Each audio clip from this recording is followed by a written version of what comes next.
آپ کا شوبز میں مستقبل کیا ہے؟ موسیقی روح کی غذا ہے. اپنے آپ کو ہمیشہ موسیقار کہلوانا پسند کریں گے؟ موسیقی سے کتنے پیسے کما لیتے ہیں؟ داڑھی رکھ لی آپ نے؟ گلیمر کو کتنا انجوائے کیا آپ نے؟ جس طرح جنید جمشید کہتے تھے کہ گلیمر تھا، دنیا پہچانتی تھی، لیکن سکون نہیں تھا. کسی اور کے کام کو دیکھ کر فیل آیا ہو یار نہیں اس نے اچھا کر دیا، میں نے اس سے اچھا کر کے دکھانا. سیاست کے اندر اب تک وہ کامیابیاں نہیں سمیٹ سکے، اس کی ریزن کیا دیکھتے ہیں؟ آپ کو وزیر اعظم پاکستان دیکھ رہے ہیں، آپ کو عمران خان صاحب پرسنلی اچھے لگتے ہیں، ناپسندیدہ شخص نہیں. کیا مدینہ کی ریاست کے نام پر بھی دھوکہ دے رہے ہیں؟ ماضی کچھ بھی رہا ہوں گا، اگر وہ توبہ کر کے آگے ہیں تو تب بھی ہمیں قبول نہیں. سرمایہ داروں کو ٹارگٹ کرتے ہیں، بڑے بڑے نام لیتے ہیں، ملک ریاض جیسے نام لیتے ہیں، منشا صاحب جیسے نام لیتے ہیں. آپ کو ڈر نہیں لگتا ان سے؟ بسم اللہ الرحمن الرحیم. السلام علیکم. آپ دیکھ رہے ہیں میرا یوٹیوب چینل اور میں محمد ارسلان فاروق. آج خصوصی طور پر میں نے جواد احمد صاحب کو اپنے پروگرام کے اندر دعوت دی ہے. آج جواد احمد صاحب کی زندگی کے ان پہلوؤں کو جاننے کی کوشش کریں گے جو اس سے پہلے شاید پوشیدہ ہیں یا انہوں نے کسی کو رسپونڈ نہیں کیے. میں بہت مشکور ہوں جواد صاحب، آپ نے خصوصی طور پر وقت دیا. سب سے پہلے مجھے یہ بتائیے گا کہ آپ سمجھتے ہیں کہ موسیقی روح کی غذا ہے؟ دیکھیں، میں بالکل نہیں سمجھتا کہ موسیقی صرف روح کی غذا ہے. اگر آپ کوئی اپ بیٹ گانا لگاتے ہیں، لوگ اس پہ ڈانس کرتے ہیں تو وہ جسم کی غذا بن جاتی ہے. اگر آپ کے گانے کے اندر کوئی سیکشول انوینڈوز ہیں، لوگ اس طرح کی باتیں، جس طرح کے گانے ہمارے بڑے بڑے نامور گلوکاروں نے گائے ہیں اور ان کے اندر باتیں اس طرح کی ہیں کہ میں نام نہیں لینا چاہتا، بڑے بڑے نام ہیں پنجابی گانے خاص طور پہ، ایسی ایسی باتیں کی ہیں ان کے اندر. اس سے کون سی روح کی غذا ہوتی ہے؟ وہ ڈیفینیٹلی آپ کی جو ہے وہ نفسانی خواہشات کی غذا ہے. کچھ گانے ایسے ہوتے ہیں جو رومانٹک ہوتے ہیں. اب رومانس بڑی خوبصورت چیز ہے، تو وہ تو بڑے بڑے مطلب بہت بڑے بڑے لوگوں نے بھی کیا ہے. وہ انسانوں کا ایک فطری عمل ہے، اگر وہ اچھے طریقے سے وہ سمجھتے ہیں کہ وہ کر رہے ہیں تو وہ پھر رومانس کی غذا ہے. تو کوئی ایسی چیز نہیں ہے موسیقی کے اندر کہ جی صرف روح کی غذا ہے. مختلف طریقوں سے لوگ اس کو یوز کرتے ہیں. اپنے انداز سے دیکھنا چاہے اس انداز سے لے سکتا ہے. سب سے بری چیزیں بھی موسیقی کے اندر آپ کر سکتے ہیں جو کسی بھی سوسائٹی میں بری سمجھی جاتی ہیں، اور سب سے اچھی چیزیں بھی کر سکتے ہیں جو اسی سوسائٹی میں اچھی سمجھی جاتی ہیں. اپنے آپ کو ہمیشہ موسیقار کہلوانا پسند کریں گے؟ نہیں، میں اصل میں نا موسیقی کو بڑا خوبصورت چیز سمجھتا ہوں. میں سمجھتا ہوں کہ یہ انسانوں کو خوشی دیتی ہے، مزہ کرتے ہیں لوگ اس کو سن کے.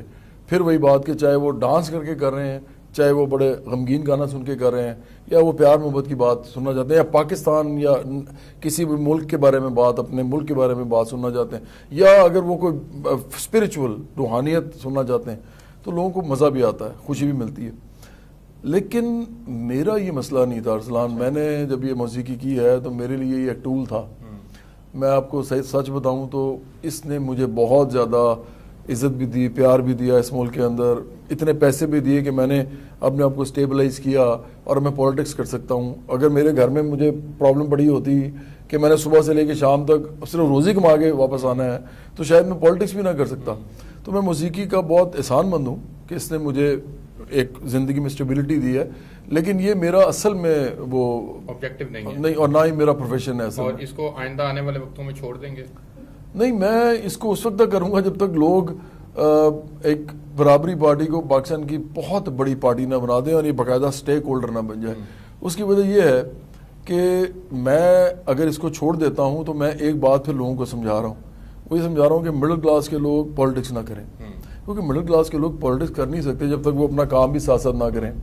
تو کام تو نہیں چھوڑ سکتے آپ اپنا، کوئی بھی جو آپ کا کام ہے تو وہ تو آپ کو کرنا پڑے گا. تو میں کچھ عرصہ شاید اور کرنا پڑے، لیکن جب ادھر پارٹی بڑی ہو جائے گی تو پھر میں نے وہ کہتے ہیں نا کہ آرام سے پارٹی پہ پیسہ بڑا لگتا ہے، میرا بھی لگتا ہے. تو اس میں جو کہ چونکہ انویسٹمنٹ میری نہیں اتنی رہے گی تو پھر میں 2 وقت کی روٹی کھاؤں گا، پھر ہو سکتا نہ کروں. موسیقی سے کتنے پیسے کما لیتے ہیں؟ دیکھیں، موسیقی سے میں اتنے پیسے کما لیتا ہوں کہ میرا گھر بھی چلتا ہے، چھوٹی موٹی سیونگ بھی ہو جاتی ہے، اور اگر سیونگ نہ ہو تو وہ پارٹی پہ لگ جاتی ہے. تو میں کمفرٹیبلی رہ سکتا ہوں، میں اپنے گاڑی کا پیٹرول خرچ کر سکتا ہوں، میں اپنے گھر کے اندر کوئی چیز مرمت والی ہے تو مرمت بھی کروا سکتا ہوں. لیکن اتنے پیسے نہیں میں کمائے میں نے زندگی میں کہ جتنے کہ آپ ذخیرہ کر لیں اور پھر اس کے اوپر انٹرسٹ لیتے رہیں. میں آپ کو مثال دیتا ہوں، جیسے اگر عمران خان اس وقت جو ہے نا ان کی ہمارے جو پرائم منسٹر ہیں ان کی جائیداد ساری ملائی جائے نا تو 3 4 5 ارب روپیہ شاید اس سے بھی زیادہ بنے گی. تو میں اب لوگوں کو بتانا چاہتا ہوں کہ یہ لوگ کون لوگ ہیں جو ہم پہ حکمرانی کرتے ہیں. نواز شریف بھی ہیں، آصف زرداری بھی ہیں. کہ اگر عمران خان کو صرف دیکھا جائے تو 5 6 ارب روپیہ اگر وہ بینک میں جمع کرا دیں نا تو ان کو جو ایک مہینے میں جو پیسہ انٹرسٹ میں صرف آ رہا ہوگا نا وہ تقریباً 2 سے 2.5 کروڑ مہینہ ہوگا. ٹھیک ہے.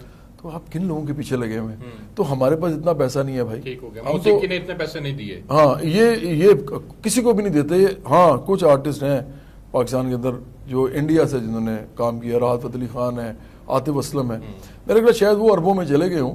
باقی میرا نہیں خیال کہ کوئی بھی اربوں میں جاتا ہے. ایسا ہوتا ہے کہ آپ کو دنیا بھر سے دعوت ملے موسیقی کو بنیاد بنا کر اور آپ پھر وہاں جائیں, یا بعض اوقات ریفیوز بھی کر دیتے ہیں؟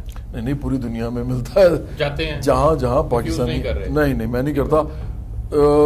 مطلب دیکھیں اگر تو کوئی ریزن ہے, مثال کے طور پہ میں نے حیدرآباد میں ایک کمٹ کر لیا کہ پارٹی کا جلسہ کرنا ہے اس دن مجھے کوئی چاہے کینیڈا سے یا انگلینڈ سے یا جرمنی سے بھی شو آ جائے گا پاکستانیوں کا, تو میں نہیں کروں گا. داڑھی رکھ لی آپ نے؟ ہاں مجھے لگ رہا ہے کہ رکھ لی. میری پارٹی کے لوگ کہتے رہتے ہیں کہ کیوں رکھی ہے, اور میں یہ سمجھتا ہوں کہ یہی اتنی رکھیں گے, اس کو بڑھائیں گے؟ نہیں, اس سے زیادہ کیا بڑھانی ہے, یہ بھی میرا خیال ہے کہ کافی ہے اتنی بھی. اور یہ کس سے متاثر ہو کے رکھی ہے؟ نہیں, میں نے کسی سے متاثر ہو کے نہیں رکھی, اور نہ ہی میں نے صاف میں بتاؤں گا اس لیے رکھی ہے. سیرت رسول کا پہلو بھی تو ہے نا, وہ میرا خیال ہے ساتھ شاید آ گیا ہوگا, لیکن وہ پرائمری وجہ نہیں تھی. ویسے کون سا کوئی میں وہ کہتے ہیں نا کہ دنیا کا سب سے بہترین آدمی بن چکا ہوں, تو کہ ایک ہی چیز رہ گئی تھی اور یہ بھی کرنی تھی. دیکھیں میں ایک عام آدمی ہوں, جس طرح عام سب لوگ ہوتے ہیں. میں صرف کرتا ایک کام ہوں, میں لوگوں کی ذاتیات اور اخلاقیات پہ گفتگو نہیں کرتا, اس لیے کہ میں اس کو لوگوں کا اور خدا کا معاملہ سمجھتا ہوں. اور نہ ہی میں سیاست میں مذہب کی تبلیغ کرتا ہوں, کیونکہ یہ میرا پرسنل معاملہ ہے. میں پکا مسلمان, پکا پاکستانی, پکا جو ہے وہ لیفٹ کا بائیں بازو کا سیاستدان, لیکن میں یہ ان چیزوں میں نہیں جاتا. اور جو جاتے ہیں نا, میں ان کو صرف مشورہ دیتا ہوں. سارے لوگ جو مذہب کو یوز کرتے ہیں سیاست میں, چاہے وہ مذہبی پارٹیز ہیں چاہے وہ تحریک انصاف ہے, آپ لوگوں کا جو انجام ہے نا وہ بڑا برا ہونا ہے. کیونکہ آپ لوگ اس کو باقاعدہ کموڈٹی کی طرح یوز کر رہے ہیں, ایک ایسی خوبصورت چیز کو, مطلب جیسی کہ آپ لوگوں کی ذہنوں میں لڑائیاں, تفریق, تقسیم یہ پیدا کر رہے ہیں. اس کے گلیمر کو کتنا انجوائے کیا آپ نے؟ شروع میں تو انجوائے سارے ہی کرتے ہیں.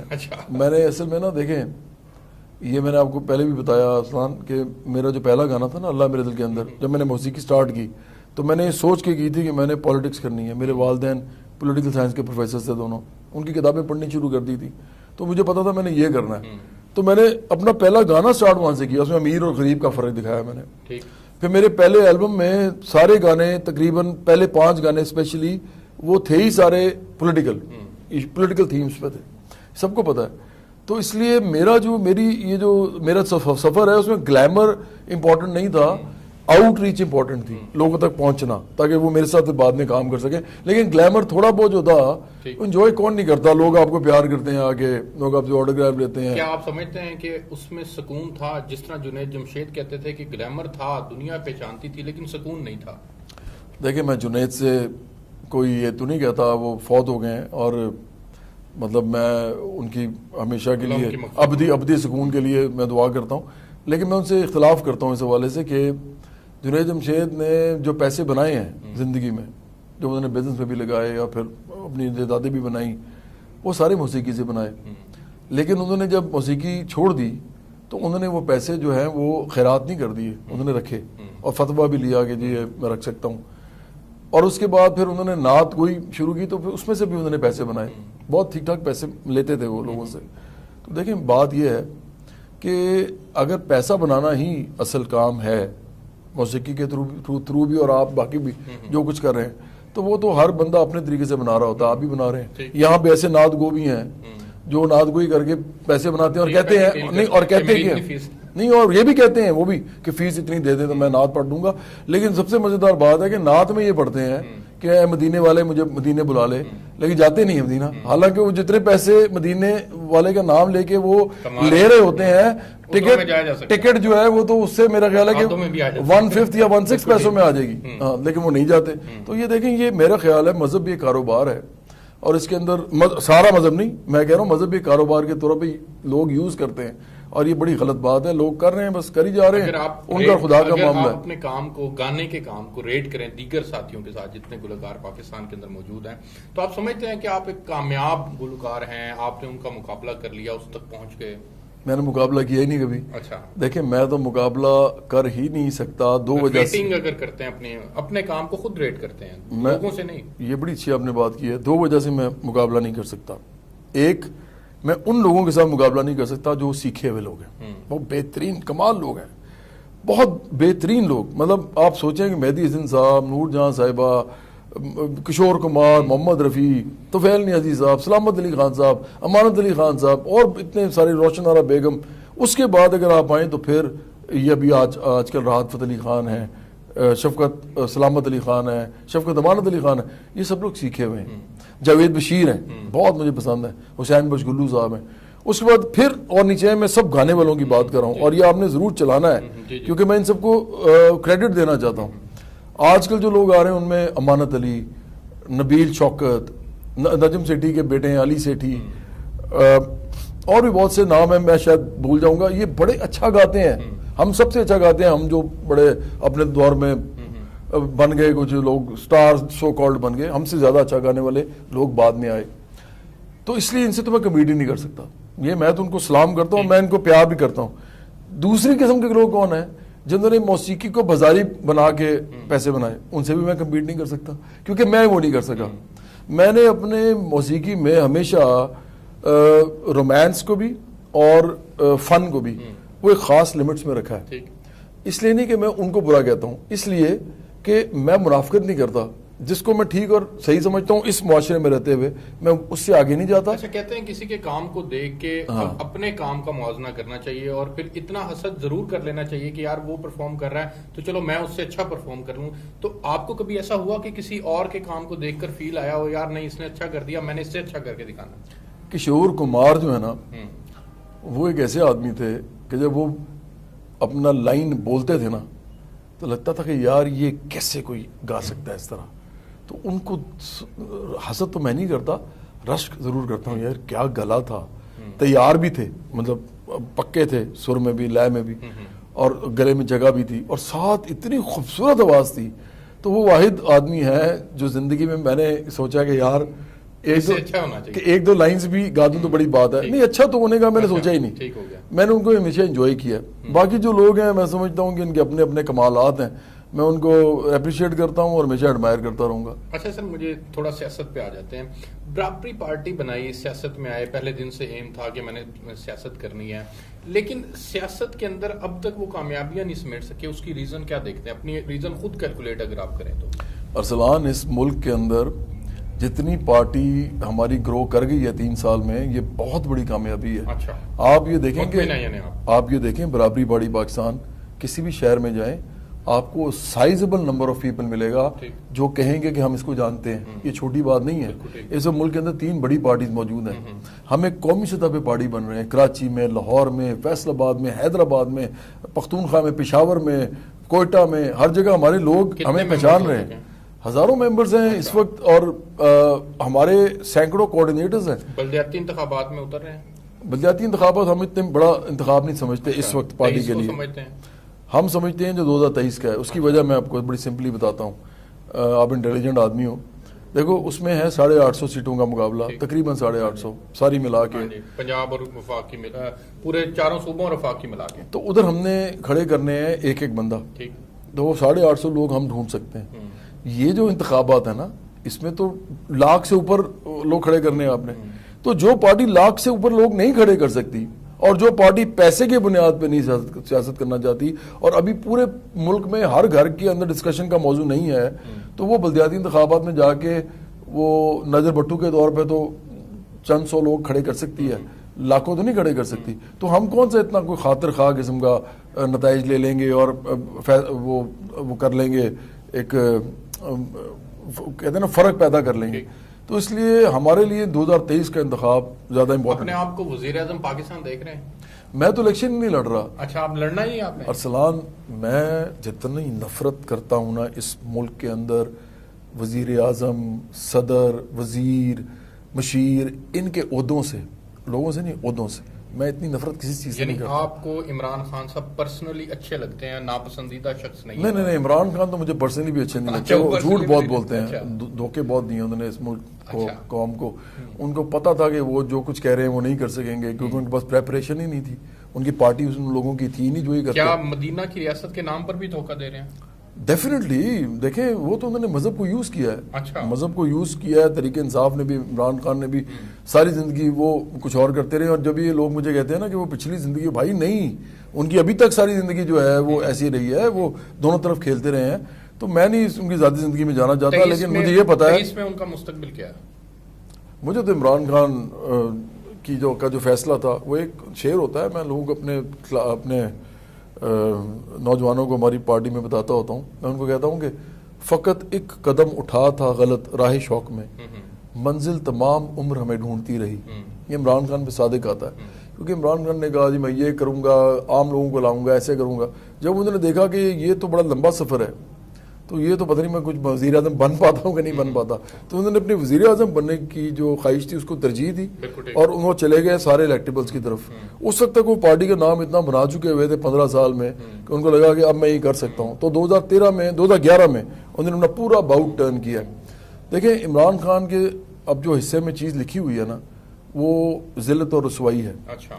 وہ ان لوگوں کے ساتھ تو کوئی چینج لے کے آ نہیں سکتے. اس کے باوجود کہ اسٹیبلشمنٹ ان کو سپورٹ کر جو مرضی کر آئندہ بھی کرے گی, جو مرضی کر لے اسٹیبلشمنٹ, جو مرضی کر لیں عمران خان, جن لوگوں کے ساتھ وہ آئے ہیں وہی ان کے پاؤں کی زنجیر ہیں. اور پھر یہ ان کو خود بھی شوق ہے بڑے, ان کو شوق ہے پہاڑی پہ رہنے کا, ان کو شوق ہے, بچے انہوں نے باہر رکھے ہوئے ہیں, کھرب پتی بچے, اور ہمیں یہ کہتے ہیں جی اسلام سکھاتے ہیں ہمیں, حالانکہ ہم پہلے سے مسلمان ہیں, ہمیں اور اسلام سکھا رہے ہیں. اپنے بچوں کو یہودیوں کے گھر میں رکھا ہوا ہے. بھائی اگر مجھے یہودیوں اور کرسچنز اور ہندو سکھ سے کوئی مسئلہ نہیں ہے, سب کی میں عزت کرتا ہوں, لیکن آپ کیا منافقت ہی کر رہے ہیں کہ آپ ہمیں یہ اتنی وہ ہر وہ باتیں کرتے رہتے ہیں. تو ان کو لے کے ادھر لے آئیں تاکہ مسلمان گھر میں رہیں. پھر یہ آپ کا مسئلہ ہونا چاہیے نا, میرا نہیں ہے. اگر آپ ایک عام آدمی ہوتے اور اسلام نہ کر رہے ہوتے, چورن نہ بیچ رہے ہوتے اس کا مذہب کا, تو پھر میں آپ کو یہ نہ کہتا. وہ آپ چاہے جہاں مرضی رکھیں. تو اس لیے ان کی اپنی زندگی میں اتنے تضادات ہیں. میں تو بتا رہا ہوں کہ ایسے گوشے بھی ہیں ان کی لائف میں جو میں نہیں جانا چاہتا وہاں پہ. انہوں نے مذہب کو یوز کیا ہے. ضیاء الحق کے بعد یہ دوسرے آدمی ہیں. توبہ کا ایک ایلیمنٹ بھی تو ہے نا, ماضی کچھ بھی رہا ہوگا, اگر وہ توبہ کر کے آگے ہیں تو تب بھی ہمیں قبول نہیں ہے. انہوں نے کتنی دفعہ توبہ کی ہے, ان سے ذرا پھر پوچھیں. اچھا. بات یہ ہے کہ اگر میں روز توبہ کرتا ہوں, روز وہی کام کرتا ہوں, تو پھر مجھے ایک وہ جی کہتے ہیں شعبدہ باز اور ایک دھوکے باز آدمی کے طور پہ تو یاد رکھا جا سکتا ہے. یہ نہیں کہا جا سکتا کہ جی میں تھوڑا چونکہ ایک ایمان والا آدمی ہوں تو مجھے بار بار توبہ کرنی پڑتی ہے, تو یہ بڑی اچھی بات ہے. یہ خدا کا اور اس کا معاملہ تو ہے کہ وہ جتنی مرضی بتا ہوا اس کو قبول کر لے توبہ. لیکن جب انسان کسی کو گیج کرتے ہیں, میں آپ کو چھوٹی سی بات پوچھتا ہوں, کوئی بھی انسان اپنی بہن یا اپنی بیٹی کی شادی جب کرتا ہے کسی آدمی کے ساتھ, تو وہ اس کے جب کردار کو دیکھتا ہے اور وہ یہ دیکھتا ہے کہ یہ روز وہی کام کرتا ہے, روز توبہ کرتا ہے, تو وہ کیا اس کے ساتھ شادی کر دے گا اس کی؟ یہ کریڈیبلٹی ہوتی ہے آپ کی. اور کریڈیبلٹی ہمیشہ انسان دیکھ رہے ہوتے ہیں, خدا نے تو جو کرنا ہے وہ خدا کو پتا ہے. اس ملک کے اندر میں سمجھتا ہوں منافقت ہے, دوغلا پن ہے رولنگ کلاس کے اندر, حکمران طبقے کے اندر. اور وہ اسی لیے ہے کیونکہ یہ لوگ انجوائے کر رہے ہیں. یہ کچھ بھی کرتے ہیں نا, یہ سن لیں, یہ چاہے غلط کرتے ہیں چاہے صحیح کرتے ہیں, دونوں صورتوں میں کامیاب ہوتے ہیں, عوام کو بیوقوف بناتے ہیں. اس لیے ان کو فرق ہی نہیں پڑتا کہ ان کا صحیح کیا اور غلط کیا, دونوں صورتوں میں انجوائے کر رہے ہیں. سرمایہ دارانہ نظام کو ٹارگٹ کرتے ہیں, سرمایہ داروں کو ٹارگٹ کرتے ہیں, بڑے بڑے نام لیتے ہیں, ملک ریاض جیسے نام لیتے ہیں, منشا صاحب جیسے نام لیتے ہیں. آپ کو ڈر نہیں لگتا ان سے؟ مجھے کوئی ڈر نہیں لگتا. میں نے لائف جو گزار لی ہے تقریباً آدھی سے زیادہ گزار لی ہے. اب اگر میرے 10-15-20 سال رہ گئے ہیں تو مجھے ان کی ایسی کی تیسی, انہوں نے اس ملک کے لوگوں کا بیڑا غرق کر دیا ہے. اس ملک کے اندر لوگ جو ہیں وہ بنیادی ضروریات کو ترس رہے ہیں اس وقت, اور ان لوگوں کو شرم نہیں آتی. سارے موجود ہیں, سارے پیپلز پارٹی, مسلم نون, تحریک انصاف, سب. لیکن عمران خان نے ان کو خیر کر دیا. یہ کہہ رہے ہیں جی ملک میں کہاں مہنگائی ہے, ادھر بھی مہنگائی ہے. ادھر مہنگائی ہے, ادھر آپ کے بچے جہاں رہتے ہیں جس ملک میں, جس کی ملکہ برطانیہ کا وہ کی وفاداری وہ کرتے ہیں, اس ملک کے اندر ایک عام پاکستانی ایک دن میں 15 لاکھ روپیہ بھی کما سکتا ہے, سوری ایک مہینے میں 15 لاکھ بھی کما سکتا ہے اگر وہ زیادہ محنت کرے. اس ملک میں بھائی 15,000 بھی نہیں ملتا لوگوں کو. تو آپ بات کر رہے ہیں کہ مہنگائی وہاں نہیں, وہاں بھی ہے اور یہاں بھی ہے, ادھر سب کو بھیج دیں. آج اگر ویزا کھول دیں نا ارسلان, یہ میری آپ بات ضرور لکھائیے گا, میں چیلنج کرتا ہوں, آج آپ ویزا کھولیں پاکستان میں, اور انگلینڈ کے اور امریکہ کے، کینیڈا کے، جرمنی کے، یورپ کے اور جاپان کے کہ جی آپ جو بھی آنا چاہتا ہے اس ملک میں آ جائیں، آپ کی آدھی سے زیادہ آبادی بھاگ جائے گی باہر، کیونکہ مجھے پتا ہے لوگ کہتے ہیں کہ اس طریقے سے باہر بھی نہیں تھی. بالکل ٹھیک ہے. اچھا مختصراً وقت کا میں میرے پاس، مریم کا اور بلاول کا کیا مستقبل دیکھیں؟ کوئی مستقبل نہیں ہے ان کا مستقبل ہونا بھی نہیں چاہیے. یہ سرمایہ داروں کے باوجود کہ موروثی سیاست ہے اور اس میں وہ اب لیڈر کا کردار ادا کر رہے ہیں. سرمایہ داروں جاگیرداروں کی اولادیں ہیں یہ، یا تو یہ عام لوگوں کے ساتھ آگے کھڑے ہو جائیں. یہ شان و شوکت کے ساتھ رہنے والے لوگ ہیں گلیمر کے اندر. بلاول ہاؤس آپ دیکھ لیں نا کتنے ہیں، لاہور میں بھی آپ دیکھ لیں جا کے. جن کو یہ شوق ہو وہ کچھ نہیں کر سکتے قوم کے لیے. مریم نواز شریف جو آپ کو پتا ہے وہ تو کہتی تھی کہ میری کوئی جداد نہیں ہے باہر، اس کے بعد نکل بھی آئیں. تو یہ لوگ نہیں کچھ کر سکتے کیونکہ یہ ان لوگوں میں سے ہے نہیں، ہم میں سے نہیں ہے. مڈل کلاس محنت کش نوجوان، برابری پارٹی پاکستان، یہ ہمارا نعرہ ہے. 74 سال میں کبھی کسی نے طبقاتی نعرہ نہیں لگایا پاکستان میں. ایون بھٹو صاحب نے بھی نہیں لگایا تھا، ذوالفقار علی بھٹو نے. انہوں نے بھی یہی بات کی تھی کہ روٹی کا بڑا مقام میں غریبوں کو دوں گا.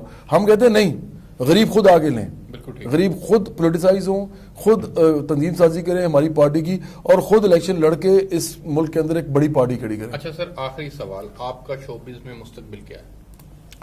بہت اچھا مستقبل ہے اگر میں یہی کام کروں تو. اچھا دیکھیں شوبز میں پیسے ہیں، گلیمر ہے، عزت ہے، پیار ہے، خوشی ہے، مزہ ہے.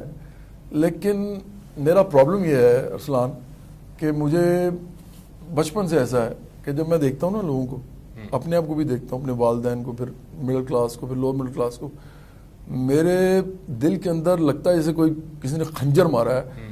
مجھے پتا ہوتا ہے اس کے پاس پیسے نہیں ہیں، اس کے پیٹ میں درد ہو رہا ہے، لیکن یہ دوائی نہیں خرید سکتا. تو مجھے یہ چیز جو ہے نا یہ زیادہ بری لگتی ہے بجائے کہ وہ چیز اچھی لگے. تو میں تو اس لیے صرف سیاست کر رہا ہوں. مجھے لگتا ہے کہ اس ملک میں تمام بچے جو پیدا ہوں، جب وہ پیدا ہوں نا تو وہ سونے کا چمچہ لے کے پیدا ہوں، اور وہ سونے کا چمچہ ان کو ریاست دے. بالکل ٹھیک. تو یہ میرا گول ہے، اور میرا خیال ہے یہ ہر ایک کا ہونا چاہیے. بہت اچھا گول ہے آپ کا، بہت شکریہ، آپ نے خصوصی طور پر وقت دیا. ناظرین، جواد احمد صاحب سے آج ہم نے وہ سوالات کیے جو شاید اس سے پہلے کبھی ان سے نہ کیے گئے ہوں، اور انہوں نے بھی بڑی تفصیل کے ساتھ ان کا جواب دیا. میں آپ سے اجازت چاہوں گا، مجھے اجازت دیجیے. اللہ حافظ.